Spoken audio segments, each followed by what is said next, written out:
Hi friends, ఈ వీడియోలో వ్యవసాయ ఉత్పత్తుల నుంచి వాల్యూ అడిషన్ వరకు చేసే ప్రక్రియల గురించి తెలుసుకుందాం. ఫుడ్ ప్రొడక్ట్స్ వాల్యూ అడిషన్ తయారీ విధానంలో 4 దశల వారీగా ఉంటాయి. మొదటిగా హార్వెస్టింగ్. పంట కోత అనేది పండ్లు లేదా పంటలు పూర్తిగా పక్వ స్థితికి చేరినప్పుడు వాటిని సేకరించడం. రెండవది ప్రీ ప్రాసెసింగ్. ప్రీ ప్రాసెసింగ్ అనేది ముడి పదార్థాలను ప్రాథమికంగా శుభ్రపరచడం, సక్రమంగా సిద్ధం చేయడం లేదా ప్రాసెసింగ్ తగినట్లు మార్పు చేయడం. ఇది ఉత్పత్తుల నాణ్యతను మెరుగుపరచడం, శుభ్రతను నిర్వహించడం మరియు ప్రాసెసింగ్ ని సులభతరం చేయడంలో కీలక పాత్ర పోషిస్తుంది. ఇందులో కొన్ని ఉదాహరణల గురించి తెలుసుకుందాం. మొదటగా మసాలాల ప్రీ ప్రాసెసింగ్. ఇందులో క్లీనింగ్, ధూళి, చెత్త మరియు ఇతర మలినాలను తొలగించడం. 2 గ్రేడింగ్, మసాలాలను నాణ్యత లేదా పరిమాణం ఆధారంగా విభజించడం. 3 వాషింగ్, నీటితో కడిగి మురికి మరియు వాతావరణంలో ఉన్న కలుషితాలను తొలగించడం. 4 డ్రైయింగ్, శుభ్రపరిచిన మసాలాలను తేమ తగ్గించడానికి ఎండబెట్టడం. రెండవది నూనె గింజల ప్రీ ప్రాసెసింగ్. ఇందులో మొదటిగా క్లీనింగ్, గింజలలో రాళ్ళు, పొట్టు మరియు ఇతర పరిశుభ్ర పదార్థాలను తొలగించడం.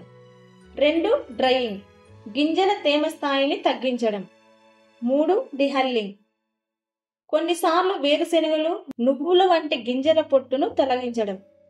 4 గ్రేడింగ్, సమాన పరిమాణం, ఆకారం మరియు నాణ్యత ఆధారంగా గింజలను వేరు చేయడం. ఇందులో మూడవది ప్రీ ప్రాసెసింగ్ యొక్క ముఖ్య ప్రయోజనాల గురించి తెలుసుకుందాం.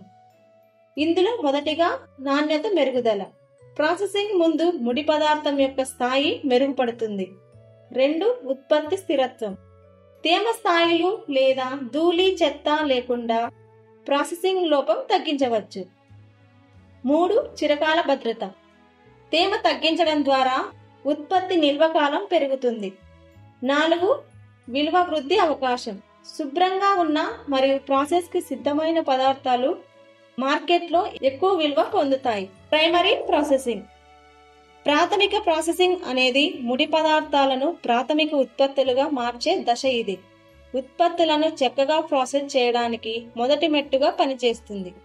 ఈ దశలో పంటను శుభ్రపరచడం, ప్రాసెసింగ్ చేయడం లేదా ముడి రూపాన్ని ఆధారంగా ఉపయోగించే విధంగా మార్చడం జరుగుతుంది. మసాలాల ప్రాథమిక ప్రాసెసింగ్ లో కొన్ని దశల గురించి తెలుసుకుందాం.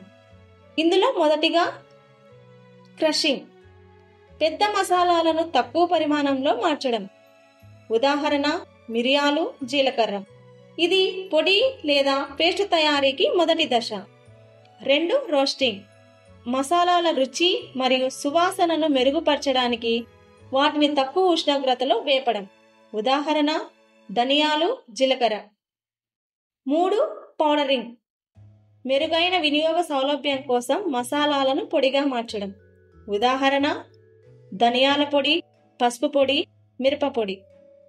4 మిక్సింగ్, వివిధ మసాలాలను కలిపి మసాలా పొడులు లేదా పేస్టులుగా తయారు చేయడం. ఉదాహరణ గరం మసాలా, చికెన్ మసాలా. 5 డిహైడ్రేషన్, తేమ తగ్గించడానికి మరియు నిల్వ స్థిరత్వం కోసం మసాలాలను పూర్తిగా ఆరబెట్టడం. ఇందులో రెండవది నూనె గింజల ప్రాథమిక ప్రాసెసింగ్. ఇందులో మొదటిగా క్రషింగ్, గింజలను క్రషింగ్ ద్వారా నూనెను విడదీయడం. 2 ఎక్స్ట్రాక్షన్, ప్రాథమిక పద్ధతుల్లో పిండిని నొక్కడం ద్వారా నూనెను విడగొట్టడం. 3 ఫిల్టరింగ్, పట్టిన నూనెలో కలిసిన వ్యర్థాలను మరియు ఇతర పరిశుభ్రతలను తొలగించడం, అంటే నూనెను ప్రాథమిక స్థాయిలో శుద్ధి చేయడం. 4 డిహల్లింగ్, పచ్చికాయలు లేదా గింజల చొప్పలు తొలగించడం. ఉదాహరణ వేరుశెనగలు లేదా నువ్వుల గింజలు. 5 వేరుశెనగకే వేరు చేయడం, నూనె పట్టిన తరువాత మిగిలిపోయిన గింజల ముద్దను పశువుల ఆహారంగా లేదా ఎరువుగా ఉపయోగించడంలో విభజించడం. ప్రాథమిక ప్రాసెసింగ్ యొక్క ముఖ్య ప్రయోజనాల గురించి తెలుసుకుందాం. ఇందులో మొదటిగా ప్రమాణీకరణ, ముడి పదార్థం ప్రాసెసింగ్ కన్స్యూమర్ రూపంలో వస్తుంది.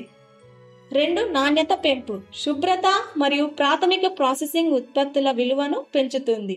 3 నిల్వ సౌలభ్యం, తేమ తగ్గించడం ద్వారా నిల్వ స్థిరత్వం మెరుగవుతుంది. 4. మార్కెట్లో ధర పెంపు. ప్రాసెసింగ్ కారణంగా ఉత్పత్తి విలువ పెరుగుతుంది.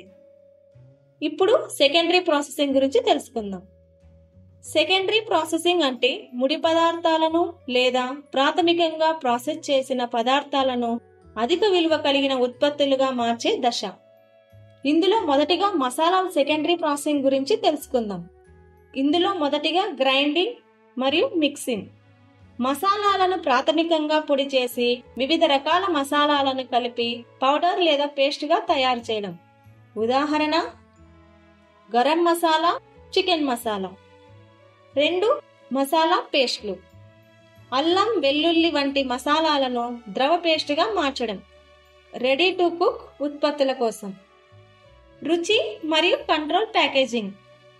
ఇందులో మొదటిగా రుచిని మెరుగుపరచడం. కొన్ని ప్రత్యేక పద్ధతుల ద్వారా మసాలాల రుచి మరియు వాసనను మెరుగుపరచడం. 2. Hygienic packaging. కస్టమర్కు ఉపయోగించేందుకు సిద్ధంగా ఉండేలా ఉత్పత్తులను శుభ్రమైన ప్యాకేజింగ్ చేయడం. రెండవది వేరుశెనగల సెకండరీ ప్రాసెసింగ్ గురించి తెలుసుకుందాం. ఇందులో మొదటిగా కోల్డ్ ప్రెస్. వేరుశెనగను ప్రాసెసింగ్ యంత్రం ద్వారా నూనెగా మార్చడం. కోల్డ్ ప్రెస్ పద్ధతి ఆరోగ్యకరమైన నూనెకు ప్రసిద్ధి. 2. Hot press.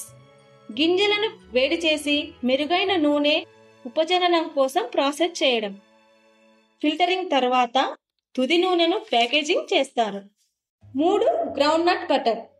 వేరుశెనగను రోస్ట్ చేసి గ్రైండింగ్ చేసి పీల్చి ద్రవ బటర్గా మార్చడం. మిఠాయి మరియు స్నాక్స్ తయారీలో ముఖ్యంగా ఉపయోగిస్తారు. 4. కోటెడ్ వేరుశెనగ. రుచి కోసం చక్కెర, ఉప్పు లేదా మసాలా పౌడర్తో వేరుశెనగకు పూత పెట్టడం. స్నాక్స్ ఉత్పత్తుల కోసం అధిక డిమాండ్ ఉంది. సెకండరీ ప్రాసెసింగ్ చేసే ముఖ్య ప్రయోజనాల గురించి తెలుసుకుందాం. ఇందులో మొదటిగా ఉత్పత్తి విలువ పెరుగుతుంది. కేవలం ముడి పదార్థం కంటే సెకండరీ ఉత్పత్తులు మార్కెట్లో ఎక్కువ విలువను పొందుతాయి. 2. Market demand. తక్షణ వినియోగ ఉత్పత్తుల వల్ల అధిక వినియోగదారుల ఆదరణ పొందవచ్చు. 3. చిరకాల నిల్వ. సెకండరీ ప్రాసెసింగ్ ఉత్పత్తుల నిల్వ సామర్థ్యం పెరుగుతుంది. 4. ప్రమాణీకరణ. ఉత్పత్తులు ఒకే విధమైన నాణ్యతను కలిగి ఉంటాయి. ఈ విధంగా వ్యవసాయ ఉత్పత్తుల హార్వెస్టింగ్ నుంచి వాల్యూ అడిషన్ వరకు చేసే ప్రక్రియల గురించి తెలుసుకోవడం జరిగింది. ధన్యవాదములు.